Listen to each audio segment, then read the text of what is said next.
avec le monde? Quelle est la relation que Dieu a avec l'univers qui nous entoure? Si on met ça un peu plus large, comment est-ce que les gens de Bukavu pensent? Comment est-ce que les gens comprennent la relation que Dieu a avec le monde? Comment est-ce que Dieu entretient, quelle est la relation que Dieu entretient avec le monde, avec notre monde, selon compréhension à Bukavu? Au travers les âges, au fait, et dans le monde, au travers les âges et différents endroits dans le monde, différentes personnes ont eu différentes conceptions du rapport que Dieu entretenait avec le monde. Il y a par exemple la position athée. Il y a la position de ceux qui, les athées sont ceux qui croient que Dieu n'existe pas. Selon les athées, parce qu'il n'y a pas de Dieu, il n'y a aucun rapport entre l'univers, avec un quelconque Dieu. Le monde est le produit du hasard, de la chance. C'est-à-dire les choses se produisent par chance, par hasard. Et donc, quand Corona Nakuya, c'est par hasard. Si une bonne chose se produit, c'est par hasard. Il n'y a pas de main qui dirige, au fait, l'histoire du monde. Ça, c'est la position athée. Les choses se produisent comme ça. Il y a une autre position. Ce qu'on appelle le déisme. Position déiste.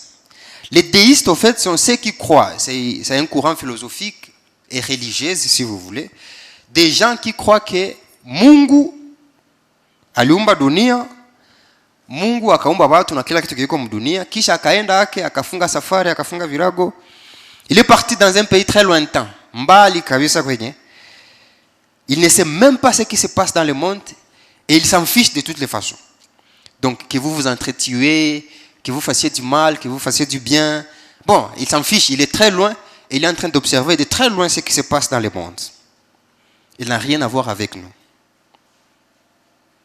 Mais est-ce que c'est vrai? Est-ce que c'est vrai que Dieu n'est pas concerné par ce qui se passe dans notre monde? Est-ce que c'est vrai que nous vivons dans un monde, un système fermé, un système de cause à effet, où Dieu n'intervient pas? Est-ce que c'est la vérité? Ce qu'il y a maintenant, de plus en plus vous vous rendez compte que beaucoup de gens parlent du karma. Et beaucoup de gens, malheureusement, même les chrétiens, croient au karma. Karma ndio nasema nini? Karma inasema ukifanya mzuri utapata vya mzuri, ukifanya mbaya utapata vya mbaya. Et donc la mère nature te retourne ce que tu donnes. Si tu donnes le bien, plus de bien va te revenir. Si tu donnes le mal, plus de mal va te revenir. Ça, c'est le principe du karma. Et de plus en plus, les gens à Bukavu vivent avec cette façon de penser-là, cette façon de voir la vie.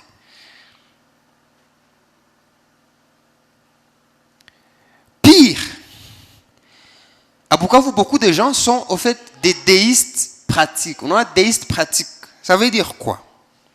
Ça veut dire que ce sont des gens qui basculisent, ils peuvent te dire que Dieu existe, que Dieu répond aux prières, des choses comme ça, mais ils vivent comme si Dieu était tellement éloigné et ne s'intéresse pas à ce qu'ils font chaque jour. À Bukavu, il y a des gens, par exemple, ils disent que Dieu s'intéresse seulement à une partie de ma vie et il ne s'intéresse pas à d'autres aspects de ma vie. Dieu s'intéresse il s'intéresse à moi quand je suis à l'église, il s'intéresse à moi quand je prie, mais il ne s'intéresse pas à moi quand je fais mon commerce. Et donc quand je fais le commerce, ça c'est moi, ça ne regarde pas Dieu, ça n'a rien à voir avec Dieu. Mais quand je suis en train de prier, bon, là Dieu existe. Mais de façon générale, les gens de Bukavu vivent comme si Dieu ne s'intéresse pas aux choses qui se passent dans notre monde. Et l'une des conséquences de cette façon de penser, cette façon de vivre, c'est que beaucoup de gens vivent leur vie sans examiner leurs actes. Beaucoup de vies sont vécues sans être examinées. On n'a pas le temps de s'arrêter et de se demander, et c'est vrai, parce que Dieu voit ce que je fais, parce que Dieu s'intéresse à ce que je fais, comment est-ce que ce que je fais doit changer à la lumière de ce que je comprends que Dieu est en train de faire et de voir dans ma vie. Beaucoup de gens ne s'arrêtent pas pour se poser ce genre de questions. Beaucoup de gens ne réfléchissent pas à leurs actes, encore moins aux conséquences de leurs actes. Ils s'en fichent. Ils ne pensent pas que Dieu s'intéresse à ça. Ils ne pensent pas que Dieu prend très au sérieux ce qu'ils font au quotidien. Que je mente, c'est pour mon intérêt. Que je vole, ça ne regarde pas Dieu. Ça a seulement à voir avec moi. Eh bien, la vérité, comme on va le voir, c'est que nous ne sommes pas dans un système fermé. Dieu s'intéresse à tout ce que nous faisons, à la fois en tant qu'individu et en tant que société, même dans les moindres détails. Et chaque acte que nous posons, Dieu le note. Chacune de nos actions sont notées par Dieu. Et chacune de nos actions subiront leur juste rétribution. Il n'y a rien qu'on fera, il n'y a rien que nous faisons qui passera inaperçu aux yeux de Dieu. Tout ce que nous faisons, bonne ou mauvaise, aura sa juste rétribution. Parce que Dieu prend très au sérieux son monde. Il prend très au sérieux son monde. Il prend très au sérieux ce qui se passe dans son monde. Il n'est pas indifférent par ce qui se passe dans son monde. Il est très sérieux. Ce que nous faisons importe. Ce que nous faisons compte pour Dieu. Parce que Dieu s'intéresse à ce qui se passe dans le monde qu'il a créé. Quand nous faisons des bonnes choses, cela suscite son admiration. Quand nous faisons des mauvaises choses, cela suscite sa colère. Et il dit que quel que soit ce que nous faisons, il y aura des conséquences. Et c'est un peu ça le message de Joël. Et c'est un peu ça le message de la Bible. Les chrétiens comprennent que Dieu n'est pas distant, que Dieu n'est pas éloigné. Dieu s'intéresse à ce qui se passe dans notre monde. Dieu est activement en train de regarder ce qui se passe dans notre monde. Mieux, il n'est pas seulement en train de regarder, mais il est en train de travailler dans notre monde. Activement, il est actif. Alors, si c'est vrai que Dieu est actif dans notre monde, si c'est vrai que Dieu s'intéresse à ce qui se passe dans notre monde, s'intéresse à ce que moi je fais en tant qu'individu, elle s'intéresse à ce que nous faisons en tant que société, comment est-ce que cela doit affecter ma façon de vivre? Comment est-ce que cela doit affecter ma vie en général? Eh bien, je dois faire attention à comment est-ce que je vis. Je ne dois pas seulement poser des actions parce que ça me plaît. Je ne dois pas me réveiller et faire ce que je veux. Je dois examiner ma vie. Je dois examiner mes actes. Je dois réfléchir à mes actions. Je ne veux pas seulement me réveiller et poser des actes comme je veux. Ça, c'est au niveau individuel. Au niveau collectif, nous devons aussi faire attention à notre façon de vivre en tant que société. Nous devons faire attention à vivre en tant que communauté. Nous ne pouvons pas continuer à vivre dans le monde de Dieu tout en ignorant Dieu. Dieu ne peut pas permettre ça. Il ne peut pas permettre que nous puissions l'ignorer dans son monde. Et donc nous devons faire attention à la façon dont nous vivons, à la fois en tant que des individus et à la fois en tant que société. Parce que, quel que soit ce que nous faisons, en tant que société ou en tant qu'individu, Dieu interviendra et il récompensera ou il punira nos actes en fonction de ce qu'on aura fait. Le message de Joël est clair et c'est un peu ça mon objectif ce matin. Le message de Joël est que rien de tout ce que nous faisons ne passera inaperçu. Dieu a déjà décrété un jour qu'on appelle le jour du Seigneur. Et c'est un jour terrible, comme le dit Joël. Nous allons étudier notre passage en 3 points. Tout d'abord, on va regarder l'arrivée du jour du Seigneur. Verset 1 au verset 11. L'arrivée du jour du Seigneur. C'est quoi le jour du Seigneur?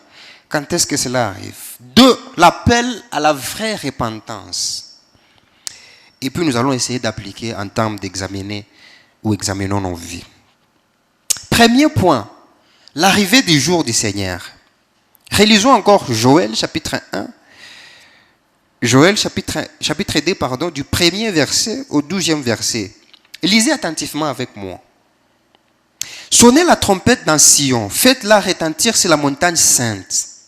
Tous les habitants des pays que tous les habitants des pays tremblent, car le jour de l'Éternel vient. Il est proche. Jour de ténèbres et d'obscurité, jour de nuages et de brouillards, il vient comme l'aurore qui se déploie sur les montagnes. Voici un peuple nombreux et puissant. Il n'y en a jamais eu et il n'y en aura jamais, de génération en génération. Devant lui est un feu dévorant et derrière lui, une flamme brûlante. Avant, le pays était comme Éden. Et depuis, c'est un désert affreux. Rien ne lui échappe. À les voir, on dirait des chevaux. Ils courent comme des cavaliers. À les entendre, on dirait un bruit de chars sur le sommet des montagnes où ils bondissent. On dirait le pétillement d'une flamme de feu quand ils brillent la paille. C'est comme une armée puissante qui se prépare au combat. Devant eux, le peuple tremble. Tous les visages pâlissent. Ils s'élancent, comme des guerriers. Ils escaladent le mur comme des hommes de guerre.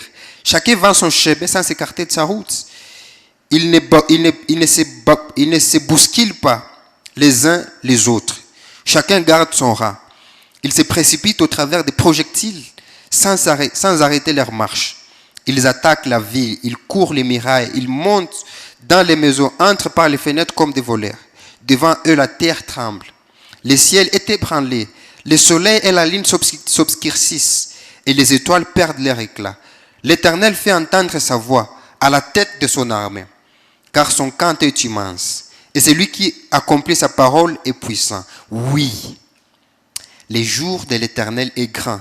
Il est terrible. Qui pourra le supporter? Le prophète Joël commence, le chapitre 2, commence son message par un appel solennel. Il commence par tirer la larme. Il commence par dire aux gens, nous devons nous réveiller et nous devons sonner la trompette. Pourquoi? Parce que nous ne vivons pas les temps normaux. Parce que les temps ne sont pas normaux. Un événement majeur est sur le point de se produire. Quelque chose de grave est en train de se passer. Et nous ne devons pas continuer à vivre comme nous vivions. Alors nous devons nous réveiller. La trompette doit être sonnée pour mettre tout le monde en alerte maximale. Nous ne sommes pas dans les temps normaux. Et d'où est-ce que cette trompette doit être sonnée? Cette trompette doit être sonnée, verset 1, à Sion, la ville sainte. Dans la montagne sainte, dans la montagne de l'Éternel. C'est là que cette trompette doit être sonnée et c'est là que les gens doivent être en alerte. C'est là que tout le monde doit se réveiller et commencer à dire que quelque chose est en train de se produire, quelque chose qui n'est pas normal. Et qu'est-ce qui est en train de se passer au fait? Ce qui est en train de se passer, verset 1, c'est que le jour de l'Éternel arrive. Le jour de Dieu est proche. Et ce ne sont pas les jours de jubilé. Ce ne sont pas les jours où on fait les fêtes, on danse, on crie des joies. Non, ce sont les jours terribles, comme les décrit les prophètes.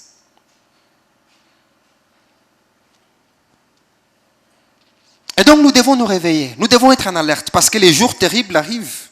Les jours de l'Éternel. Dans la Bible, quand on parle du jour de l'Éternel, c'est généralement, on fait allusion généralement au jour du jugement de Dieu. Et Dieu a déjà décrété le jour du jugement et les gens doivent être en alerte. Les gens doivent se réveiller parce que le jugement de Dieu est imminent. Le jugement de Dieu tombe bientôt. Mais qu'est-ce qui est en train de se passer? Pourquoi est-ce qu'on en arrive là? Que s'est-il passé pour que ce jour terrible arrive? Si vous lisez Deutéronome, je crois qu'on va lire, Deutéronome chapitre 28.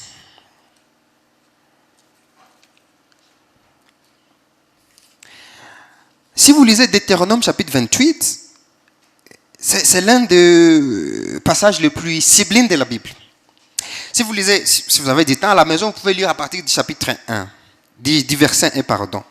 Et dans Deutéronome 28, on voit au fait des grandes promesses. Verset 1, c'est la première promesse.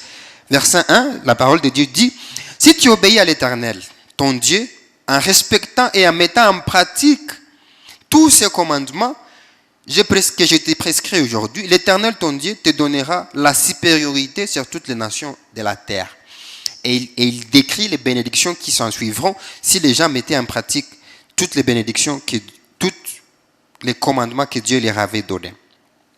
Mais si vous arrivez au verset 15,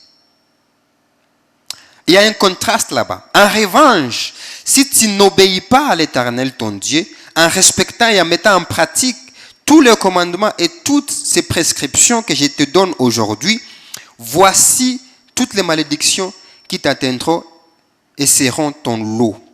Verset 20. L'Éternel enverra contre toi la malédiction, les troubles et les menaces au milieu de toutes les entreprises où tu t'engageras, jusqu'à ce que tu sois détruit et que tu disparaisses.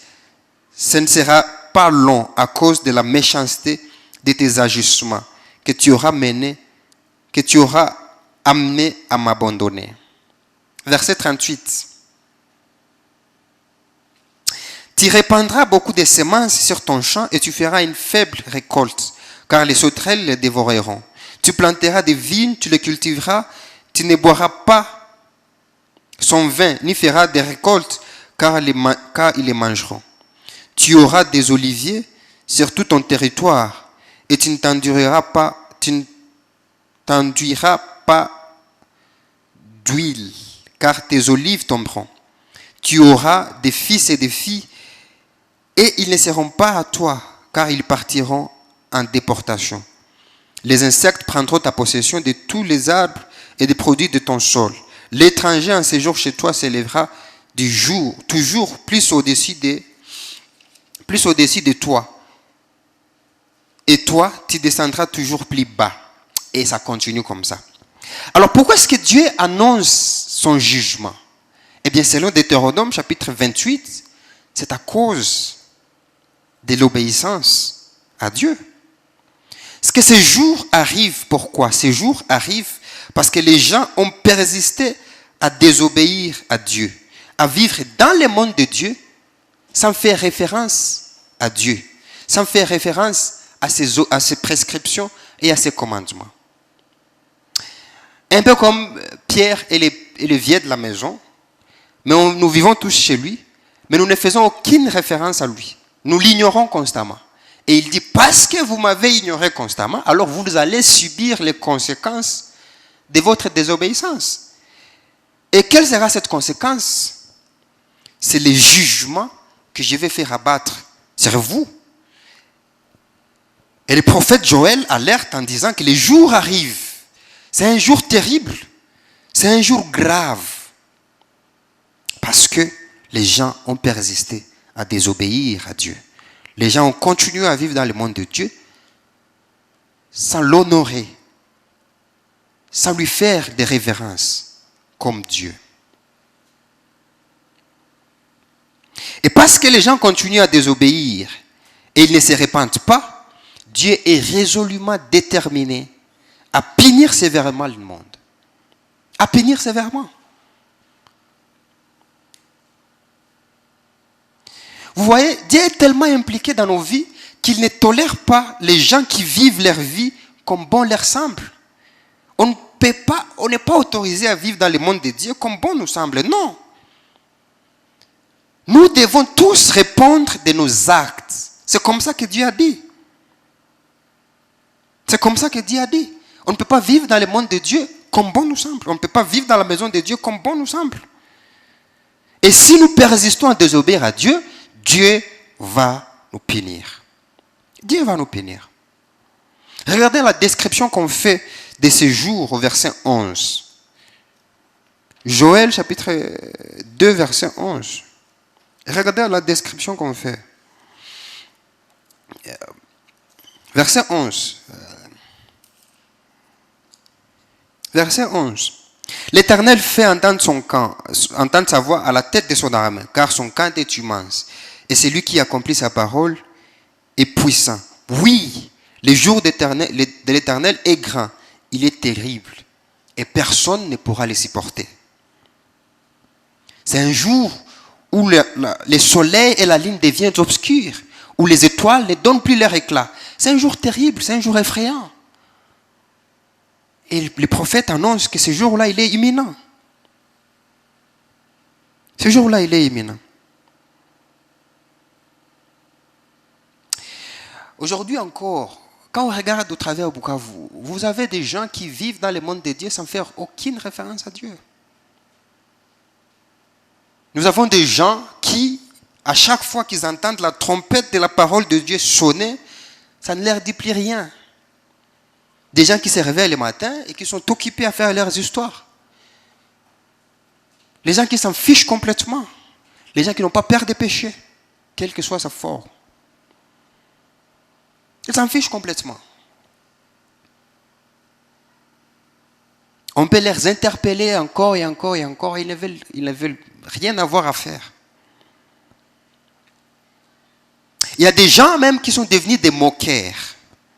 Qui ne prêtent, non seulement ils ne prêtent plus attention à la voix des trompettes qu'on sonne chaque dimanche, mais ils sont devenus des moqueurs. 2 Pierre chapitre 3. Ils sont devenus des moqueurs. Pourtant, la vérité, c'est qu'on ne se moque pas de Dieu. Le jour du Seigneur est imminent. Et on ferait mieux d'examiner nos vies. On ferait mieux de s'arrêter et de regarder nos vies et de dire, comment est-ce que je continue à vivre? On ne doit pas continuer à vivre comme bon nous plaît. On ne doit pas continuer à vivre comme bon nous plaît. Est-ce que nous vivons des vies examinées? Est-ce que vous examinez votre vie? Est-ce que vous envisagez votre vie à la lumière des jours imminents du Seigneur? Ce jour qui est si proche et si près de nous. Est-ce que vous persistez à ignorer les sons des trompettes que vous entendez à chaque fois que vous ouvrez la Bible? Chaque fois que vous venez ici, est-ce que vous persistez à ignorer les sons de la trompette de Dieu? Est-ce que vous êtes tellement habitué à entendre ça que ça ne vous dit plus rien?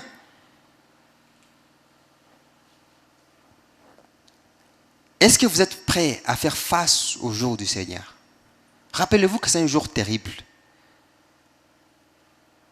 Mais est-ce que vous êtes prêt à y faire face? Est-ce que vous êtes prêt à l'affronter?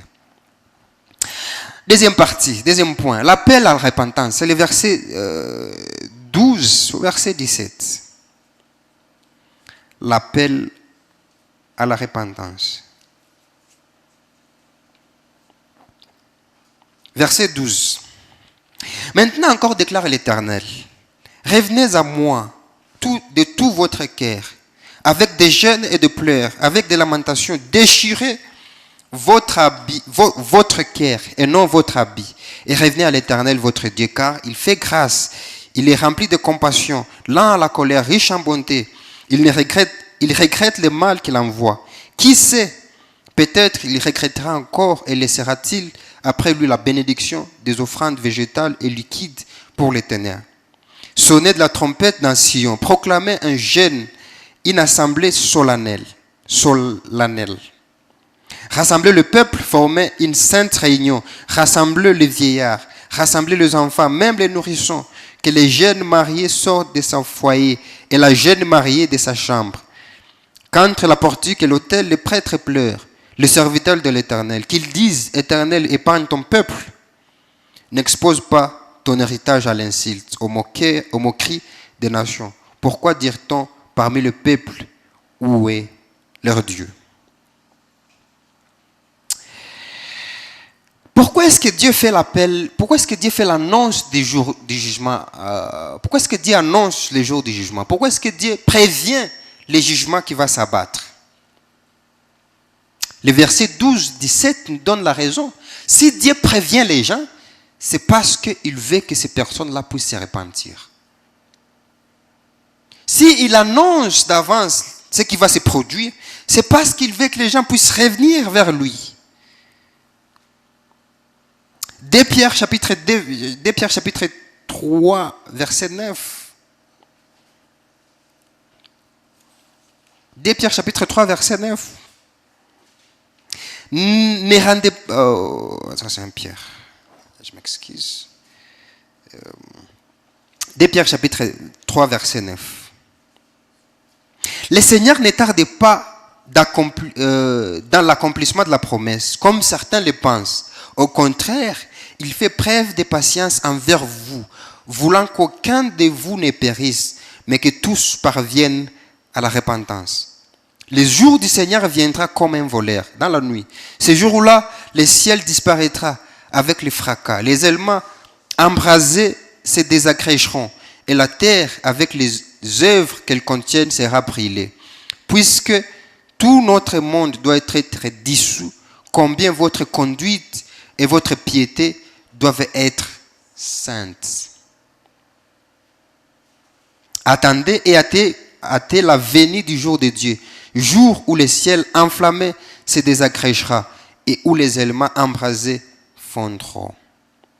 Et donc on comprend avec Pierre que si ça tarde, c'est seulement parce que Dieu veut que nous puissions nous repentir. Et c'est ce qu'il dit ici. S'il fait cette annonce, c'est parce qu'il veut que les gens puissent se repentir. C'est parce qu'il veut que les gens puissent retourner vers lui. Alors, qu'est-ce que ça veut dire se repentir? Il y a une définition très intéressante ici de la repentance. Verset 13, regardez ce que ça dit au verset 13.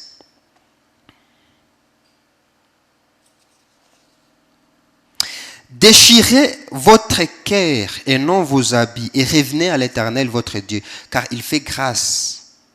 Il est rempli de compassion, lent à la colère, riche en bonté, et il regrette le mal qu'il envoie. Qu'est-ce que ça veut dire se repentir? Assez souvent quand on dit repentez-vous, ce qui vient dans la tête de beaucoup de gens en fait, c'est de dire acha bwizi,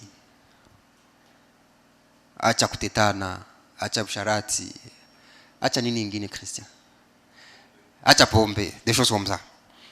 Mais c'est pas ce que Dieu est en train de dire au verset 13. Dieu est en train de dire non, il ne faut pas déchirer vos habits. En d'autres termes, il ne faut pas seulement arrêter des choses extérieures, mais déchirer vos cœurs. La repentance, ce n'est pas seulement l'expression extérieure des choses, c'est-à-dire ce n'est pas seulement ça. Dieu est en train de dire qu'il faut déchirer plutôt le cœur. La repentance doit être intérieure. C'est-à-dire je ne dois pas seulement arrêter de faire un certain nombre de choses ou commencer à faire un certain nombre de choses. Ce n'est pas seulement ça, ça ne suffit pas. Mais je dois changer l'objet de mes affections. Je dois changer l'objet de mes amours. Être une bonne personne ne suffit pas. Faire de bonnes actions ne suffit pas. Arrêter de mauvaises choses ne suffit pas. Dieu ne demande pas aux gens de changer de comportement. Il demande aux gens de changer leurs affections.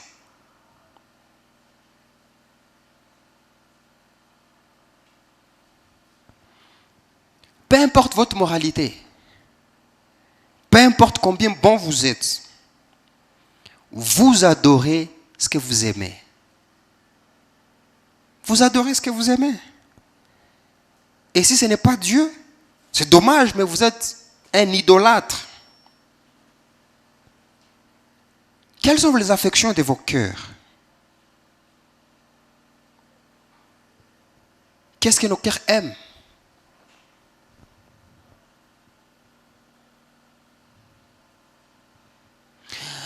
Vous pouvez dire, avec tous les vocabulaires qu'il y a dans le monde, que vous aimez Dieu. Vous pouvez dire ça. Et vous pouvez vous comporter de manière la plus pieuse. Mais, si votre cœur aime autre chose que Dieu, c'est ça votre vrai Dieu. Si votre cœur affectionne d'autres choses qui n'est pas Dieu, c'est ça votre véritable Dieu. Et quelles sont vos affections? Quelles sont les affections de vos cœurs? Qu'est-ce que votre cœur aime? Une des façons que nous trahissons les affections de nos cœurs, ou une façon qu'elles nous trahissent en réalité, c'est quand les choses vont mal. Quand nous n'avons pas obtenu ce que nous espérions obtenir. Qu'est-ce qui se passe? Quand après avoir prié, jeûné, faire tout ce que vous pensiez que Dieu voulait que vous fassiez, après vous êtes abstenu et après avoir tout fait, vous arrivez, vous ratez votre diplôme. Qu'est-ce qui se passe? Qu'est-ce que vous dites à Dieu?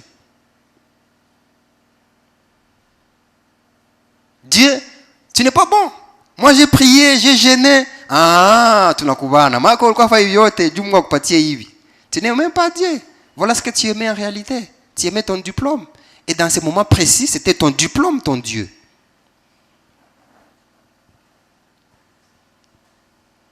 Vous vous êtes abstenu, vous avez prié, vous avez trouvé un bon, gentil garçon. Et puis à la fin, on a ce qu'il y a. Et Alinda doté Fasingine. Qu'est-ce que vous faites? Qu'est-ce que vous faites? Vous êtes tout le temps à l'église. Très actif.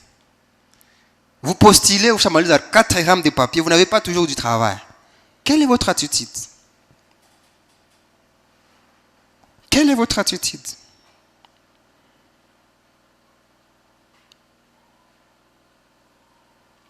Vous voyez, la vérité, c'est que les bonnes choses devaient être les moyens par lesquels nous aimons et adorons Dieu, par lesquels nous les servons de tout notre cœur. Malheureusement, Dieu est devenu les moyens par lesquels nous cherchons à obtenir les bonnes choses. La santé, l'argent, le mariage, les enfants et des choses comme ça.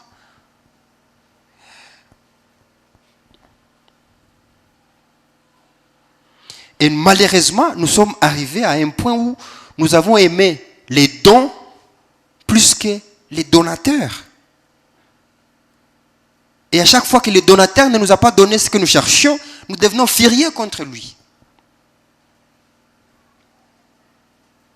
Quand dans votre quartier là, tout le monde est béni sauf vous, qu'est-ce que vous faites?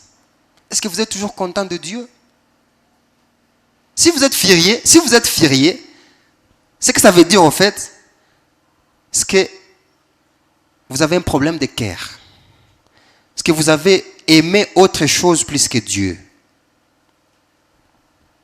Et peu importe votre moralité, si vous aimez autre chose plus que vous n'aimez Dieu, vous êtes loin de Dieu. Vous êtes un idolâtre.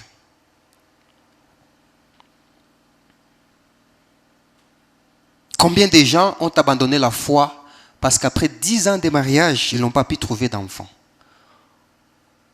Combien de gens ont fini par dire que Dieu n'existait pas parce que après un temps, ils ont fini par dire, après 5-10 ans, ils n'ont pas trouvé du travail, ils ont fini par dire, ah, tu n'as jamais aimé Dieu. Tu aimais ton travail, tu aimais de l'argent, mais tu n'as jamais aimé Dieu. Toute cette moralité-là, c'était mascarade. Pour que Mungu akupatie unapenda. Mais tu n'as jamais aimé Dieu. Tu n'as jamais eu rien à voir à faire avec Dieu. Et donc vous voyez, il ne s'agit pas d'être bon. Et c'est ce que Dieu est en train de dire au verset 13. Déchirez non pas vos habits, non pas votre attitude extérieure, non pas votre comportement extérieur, mais déchirez vos cœurs. Changez l'objet de votre amour. Changez l'objet de vos affections. Imaginons vous sortez avec une fille et vous avez beaucoup d'argent, vous avez un peu d'argent. Et vous savez, vous garçons, vous savez que cette fille ne vous aime que pour l'argent. Qu'est-ce que ça fait? Qu'est-ce que ça vous fait? Qu'est-ce que ça vous fait? Niliona WhatsApp hii inatufurahisha sana mwa c'est ukiona je m'excuse, je ne crois pas que ça soit vrai, mais bon, ça c'est dit. Assez ukiona fia anaanza kwambia moi je t'aime, unamjua tu salaire ya kuwa atiyapokea. Vous savez que au fait ce n'est pas vous qu'elle aime. Qu'est-ce que ça vous fait? Combien de fois nous avons aimé Dieu, non pas parce qu'il est Dieu, mais parce qu'il pouvait nous donner la santé, la sécurité, l'argent, le travail, le mariage. Combien de fois? Combien de fois nous sommes venus à l'église où nous avons prié parce que nous espérions que Dieu allait nous faire ça? Non, quand vous priez, combien de temps vous consacrez à l'adoration, c'est-à-dire à admirer Dieu pour qui il est? Et combien de temps vous passez à lui dire, Dieu, donne-moi ça, donne-moi ça, donne-moi ça, donne-moi ça, donne-moi ça. Imaginons vous êtes dans un copinage. Imaginons vous êtes dans un copinage. Vous ne vous dites jamais, tu es belle, tu es élégante. Vous ne vous dites jamais ça. À chaque fois que vous voyez, c'est, ah, on a 1000 francs par aller. que ça fait cette relation? Qu'est-ce que ça fait? Qu'est-ce que vous faites? Est-ce que cette relation peut durer 3 mois? Pourtant, Dieu nous a patienté jusqu'à aujourd'hui. Et il continue à nous patienter. En dépit du fait que nous n'avons jamais aimé, en dépit du fait que nous venons vers lui, et il sait que nous venons vers lui, parce que nous savons que tu n'as pas ta diplôme si on est en lui, il n'a jamais fait ça. Dieu veut notre cœur. Dieu veut nous épouser. Et nous avons dit oui, mais pour de très mauvaises raisons. Dieu cherchait une histoire d'amour avec nous, une histoire de romance avec nous. Et nous lui avons donné l'amour d'enfer. Le pire amour que nous puissions imaginer. Dans sa gloire et dans sa splendeur, Jésus-Christ a accepté de laisser sa gloire, sa majesté. Il est devenu quelque chose qu'il n'a jamais été pour nous. Il est venu naître loin de chez lui. Il a expérimenté la pauvreté, les rejets, l'oppression, tout ça, parce qu'il cherchait notre amour. Il cherchait à conquérir notre cœur. Il est allé à la croix. Le créateur de l'univers, il était sur cette croix, tout nu devant ses créatures. Il n'a pas compté la honte. Il n'a pas compté la souffrance qu'il subissait. Il n'a même pas compté les pertes de sa relation la plus chère, la relation qu'il avait avec son père. Il disait, pour avoir le cœur de cette personne-là, je suis même prêt à perdre l'intimité que j'avais avec mon père depuis toute éternité. Parce que j'aime tellement ce cœur que je suis prêt à tout abandonner pour lui. Et il est mort. Vous savez pour qui est-ce qu'il mourait? Il mourait pour vous. Il mourait pour conquérir votre cœur, pour l'avoir, parce qu'il cherche votre amour. Il veut être l'objet de votre affection. Mais dites-moi, est-ce que cette attitude égoïste que nous adoptons, c'est ça la bonne manière de réagir à un si grand amour que Dieu nous a montré? Si Jésus était prêt à devenir ce qu'il n'a jamais